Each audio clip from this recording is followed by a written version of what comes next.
Yes, Queens of Stone Age Villains, if you haven't figured that out already. Well, can't really say much in lyrics. I'd like to, but I'd require more in-depth, so I can't really... So this review is going to be a little short. Speaking of reviews that were kind of short, that weren't necessarily reviews, you're going to have to wait until October for me to go far more into depth with brand new, because I'm just going to wait at a store than anything, just for that. But after how much I've been streaming of this record, it's worth it. So, yeah. This isn't the only album that came out this past weekend that I'll be talking about. That one, not as excited about, but I'm interested to be able to talk to you guys about them, because they're not really very big. Or at least they're starting to kind of get big, but they're not necessarily as big stateside. Maybe up with the Frostbacks. Some Canadian love. You know, whatever. There's some good Canadian rockers out there, don't get me wrong. I can't really say any on the top of my head that doesn't wind up... Last word doesn't rhyme with crack, but... Anyway, definitely the track, as you've heard, that opens this is Feet Don't Fail Me Now. Really helped during trying to keep up with my girlfriend and her family while they were going walking. They didn't even try to get me up. I'm like, what the hell? Yeah, Feet Don't Fail Me Now on that, I'll tell you what. Yeah, definitely really brings in the groove. The whole point of this album, to me, compared to their last album, like Clockwork, if I could find it in here somewhere, in this car, I have a new car, ish, kind of sort of. Well, I would say I'd compare this album to a little bit to Rated R, but not nearly on that level, and anyone who says this is anywhere near the level of Songs for the Deaf, not even close. Not even close. As far as I'm concerned. Because that album kicks this album's ass. Though it definitely has that. It's somewhere, in my opinion, this album feels as if it were meant to be a cross between the time frame of Lullabies to Paralyze and, if I could find it,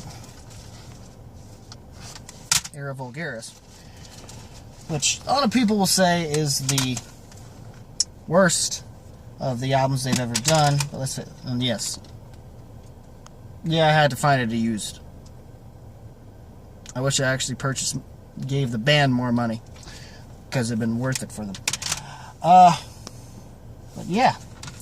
So their last album was a little darker, like Clockwork, but it does leave off a little bit from that, but it seems like they're a lot more peppy, more dancey, like they used to be, which they kind of tried with Era Vulgaris. It feels like, to me, it comes across like Era Vulgaris, but less on the weird side of things. Like it's starting to come into its own a little better, but in a more Rated R kind of way. It's like instead of Era Vulgaris, it's what would have happened if we got an album in between Lullabies to Paralyze and Era Vulgaris. You know, and that album could have allowed you to kind of ease you into what they were going to do with Era Vulgaris. You know, it's almost like I would recommend listening to this first before you even listen to Era Vulgaris. In fact, this album comes off a little more electronic, has some punky elements, as they usually do here and there for their stoner rock, some elements of punk rock, some elements of more electronic rock, and in a more 80s style, so it kind of comes off sort of 70s psychedelic rock meets like 80s synth rock or something, or synth pop-ish. I wouldn't really go that far. I'd say synth rock. But yeah, definitely a really good album. Definitely one I'd keep coming back to. But there was a moment where I was like, fuck this album, I'm going to listen to brand new. Sorry, Josh and I, but, you know, you're one of my favorite vocalists that I'd like to try to be able to do. From time to time, you'll see me, whether or not I'm wearing this hat. If there's a karaoke machine, you'll probably hear me do No One Knows. Or try to. Or try better than anybody else who actually bothered to try to. If they have it available, too. I don't know. How does karaoke place that they had for Perryville not even nowhere? No Queens of Stone Age. That makes no sense. They're such a big band. Regardless,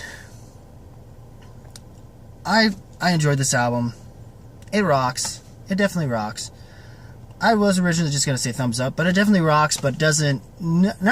But it's definitely going to make my top 10. I'm not going to say it's the album of the year, but it's good.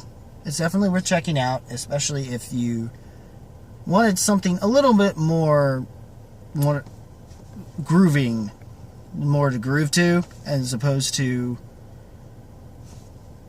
and a little bit more peppy, I guess, compared to like their usual forte prior to like Clockwork. But a little less on the weird side but not as weird as but doesn't come across as weird as Era Vulgaris does.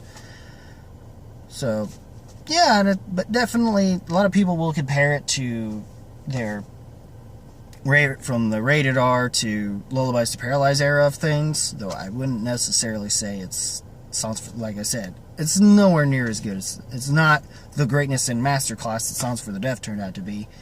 At all, especially if you're thinking sound-wise. I don't know about that. I mean, to the extent where they try to blend this is a certain variety of sounds in their music that they kind of cram together, this was an album that actually seems to work in that regard better, instead of it coming across like a cluster.